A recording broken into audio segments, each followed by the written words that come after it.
Hi everyone and welcome to The Road Wild. Today I'm going to be talking about the big four that I'm taking on my hike on the Appalachian Trail this spring in 2022. That's my pack, my tent, my sleeping bag, and my sleeping pad. This is not going to be a technical review. There's plenty of those online. I'm basically just going to be telling you what I'm going to be taking and why I chose this particular item. There are so many things to choose from. Do a lot of research out there and pick what's right for you. I've decided for my pack that I'm taking the Hyperlight Mountain Gear 2400 Wind Rider. The Wind Rider is the one with all the mesh on the back. This is DCF. Fairly thick DCF. It doesn't have load lifters. It's a minimal pack.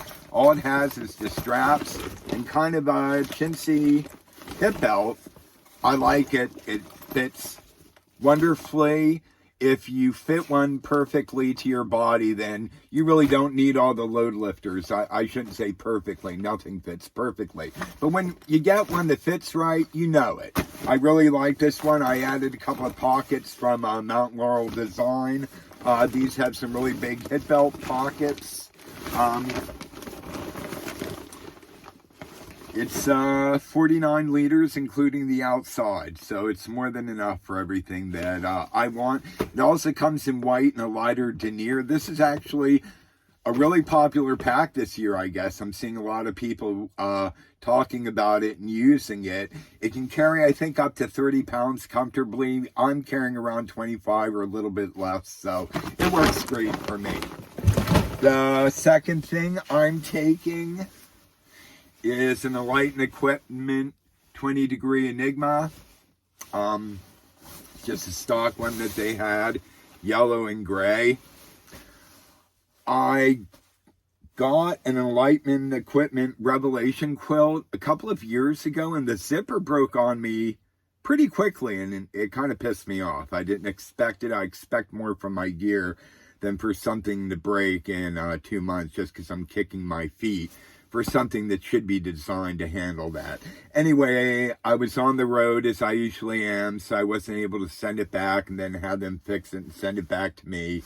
So I just kind of sewed it up myself and made it an Enigma of my own. And I decided if I get another one, it's not that I didn't like their workmanship. It's just, this is made out of 10 denier. It's very fragile stuff. With the snaps and everything else, you have to be really careful.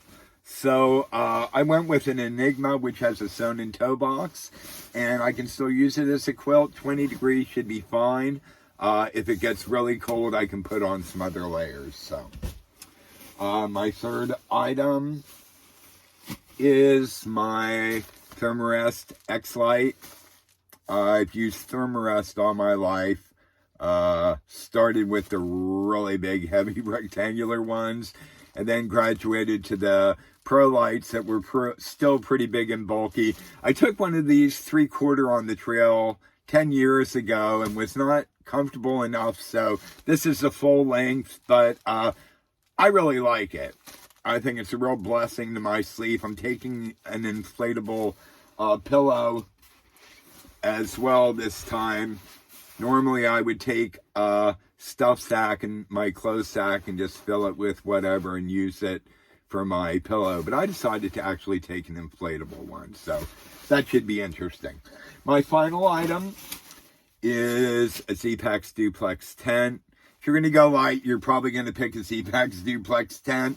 That's just the tent du jour right now. I think this is a great tent. Not crazy about other Z-Pack stuff. I do have their stuff sacks and their trekking poles, but their backpacks are I think they're kind of fragile. Like the toughness of the Hyperlight much more. Anyway, the Duplex, this one's 21 ounces, I think. It's the thicker spruce green. I love it. It's easy to set up. It's roomy. Some people say it's a pain on platforms and places in Pennsylvania where you have to put stakes in and a freestanding tent would be better.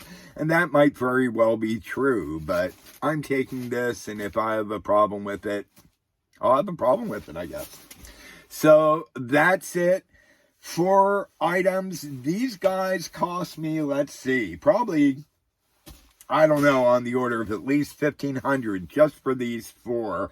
But these are top of the line ultralight, and that's why. You can get it for $500. It'll weigh more, but it'll cost a heck of a lot less. So you're not locked into, paying this stuff and buying this stuff that I got. Keep in mind, there are a lot of people that are going to be telling you what to buy online and on YouTube.